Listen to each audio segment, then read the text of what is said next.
تقریباً 30 چیزیں ایسی ہیں جن کے بارے میں لوگ سمجھتے ہیں کہ ان کاموں کی وجہ سے روزہ ٹوٹ جاتا ہے، حالانکہ کسی ایک چیز سے بھی روزہ نہیں ٹوٹتا۔ یاد رکھیں، میں آپ کے سامنے شمار کرتا ہوں، گنواتا ہوں۔ ایک ہے بھول کر کھانا پینا۔ اگر کسی نے بھول کر کھا لیا یا بھول کر پانی پی لیا، پیٹ بھر کے بھی کھا لیا، اس کو روزہ یاد نہیں تھا، تو اس سے روزہ نہیں ٹوٹے گا۔ اسی طرح روزے کی حالت میں خون ٹیسٹ کروانے کے لیے نکلوایا، اپنا خون نکلوایا کسی نے ٹیسٹ کرانے کے لیے یا کسی اور وجہ سے، تو اس سے بھی روزہ نہیں ٹوٹے گا۔ لیکن اتنی بات یاد رہے کہ بلا وجہ خون نہیں نکالنا چاہیے تاکہ کمزوری نہ ہو جائے، جس کی وجہ سے روزہ ٹوٹنے کے قریب ہو سکتا ہے۔ اور ایک چیز ہے روزے میں انجیکشن لگوانا۔ بہت سے لوگ پوچھتے ہیں کہ انجیکشن روزے میں لگوا سکتے ہیں یا نہیں، تو بالکل لگوا سکتے ہیں۔ ٹیکا لگا سکتے ہیں، گلوکوز چڑھا سکتے ہیں، اور یہاں تک کہ ڈائلیسس جو ہے، گردے کی جو دھلائی ہوتی ہے، وہ بھی کروا سکتے ہیں۔ بغیر اختیار کے حلق میں مکھی یا مچھر چلا جائے، بغیر اختیار کے، تو اس سے بھی روزہ نہیں ٹوٹے گا۔ اگر کسی کو خود بخود قے ہوئی، روزے کی حالت میں خود بخود قے ہو گئی، چاہے منہ بھر کر ہو، خود سے نہیں کیا اس نے بلکہ خود بخود ہو گئی ہو، تو قے ہونے سے، الٹی ہونے سے بھی روزہ نہیں ٹوٹتا۔ دانت سے کسی کے خون نکلا مگر اندر حلق کے نیچے نہیں گیا، تو اس سے بھی روزہ نہیں ٹوٹے گا۔ کسی نے جنابت کی حالت میں صبح کی، یعنی اس پر غسل فرض تھا اور غسل نہیں کیا اور ویسے ہی روزہ اس نے شروع کر دیا، سحری کھا لی، تو اس سے بھی روزے پر کوئی فرق نہیں پڑے گا، روزہ اس کا ہو جائے گا۔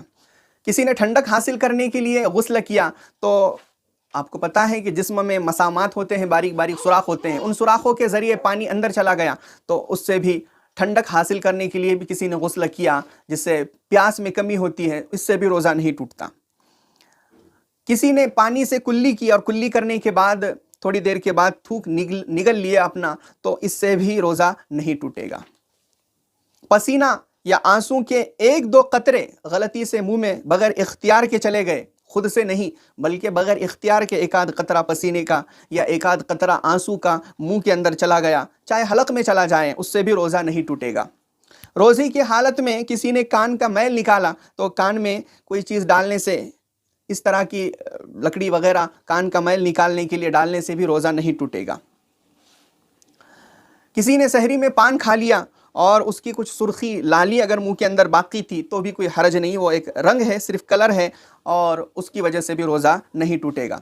روزے میں کسی نے ناک اتنے زور سے سڑک لیا کہ ناک کے اندر کا جو بلغم ہے وہ حلق میں چلا گیا، تو اس کی وجہ سے بھی روزہ نہیں ٹوٹے گا۔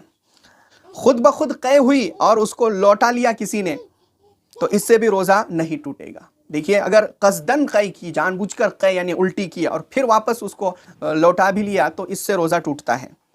کسی نے سر پر بھیگا ہوا رومال رکھ دیا، تو اس سے بھی روزہ نہیں ٹوٹے گا۔ روزے کی حالت میں مسواک کر لیا، تو اس سے بھی روزہ نہیں ٹوٹے گا۔ روزے کی حالت میں سرما لگانے سے بھی روزہ نہیں ٹوٹتا ہے۔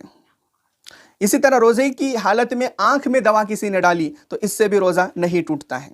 روزے کی حالت میں پھول یا عطر یا اور کوئی خوشبو کا سونگھنا، اس کی وجہ سے بھی روزہ نہیں ٹوٹتا ہے۔ روزے کی حالت میں سر یا بدن پر تیل لگایا، تو اس سے بھی روزہ نہیں ٹوٹے گا۔ اسی طرح حلق میں گرد و غبار یعنی دھول وغیرہ چلی گئی حلق کے نیچے، تو اس سے بھی روزہ نہیں ٹوٹے گا۔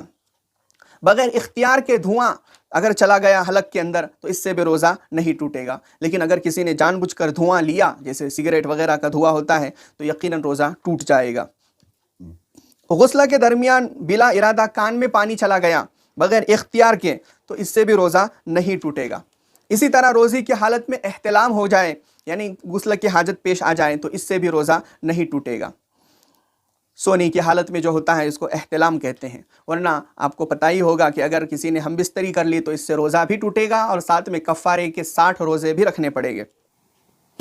ان چیزوں کے علاوہ باقی اور چیزیں بھی ہیں جن سے روزہ نہیں ٹوٹتا، لیکن ان کا بیان کرنا شرم و حیا کے تقاضے کے بہت زیادہ خلاف تھا، اس لیے میں نے وہ چیزیں بیان کرنا مناسب نہیں سمجھا۔ آپ اپنے مقامی علماء سے اس طرح کا مسئلہ اگر پیش آئے تو ضرور پوچھ لیں۔